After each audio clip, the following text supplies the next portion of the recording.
Le 30 décembre 2022, le journal du dimanche a dévoilé le classement des personnalités préférées des Français. Pour la 12e fois, Jean-Jacques Goldman est à la première place du top 50 devant Thomas Pesquet et Omar Sy. Un positionnement difficile à comprendre pour l'animateur de TPMP People, Mathieu Delormeau. Le plus gros scandale, Le plus gros scandale CIST Goldman premier, c'est ce qu'il étonnait dans son émission du samedi 7 janvier 2023. Personne l'a vu depuis 20 ans et le mec reste premier. On l'a aimé pourquoi? J'adore Jean-Jacques Goldman mais il vit à Londres, il prend 2 millions d'euros par mois qu'il touche de la SACEM, il est chez lui il fout rien. Encore s'il les donnait à une association et tout, mais il est chez lui, il fout rien et il est premier. L'abbé Pierre était premier, mais il consacrait sa vie aux autres. Mais Goldman qu'est ce qu'il a fait cette année pour nous?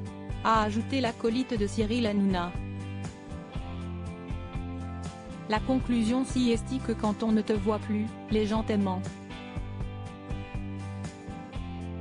Contrairement à ce que dit Mathieu Delormeau, Sophie Bazou, bénévole et régisseuse des Enfoirés, avait confié à Téléstar que le chanteur s'était énormément investi dans l'association et qu'il était tout à fait légitime qu'il prenne sa retraite artistique.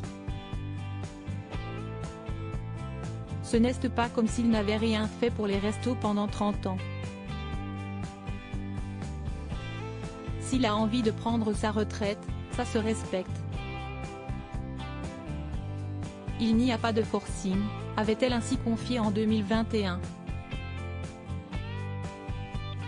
Installé à Londres avec sa femme et leurs 3 filles, l'artiste n'a pas donné de concert solo depuis 2004, et sa dernière participation aux Enfoirés remonte à 2016. Il me dit, tu ne peux pas savoir comment je suis heureux. Je vois mes enfants, si est hyper important, je suis tout le temps avec eux, racontait en 2021 Jean-Pierre Janiot, son ingénieur du son, dans Un jour un destin. Goldman premier, un autre animateur s'étonne lors de la sortie du nouveau classement du journal du dimanche, un autre célèbre animateur s'était étonné de la première place, encore, de Jean-Jacques Goldman.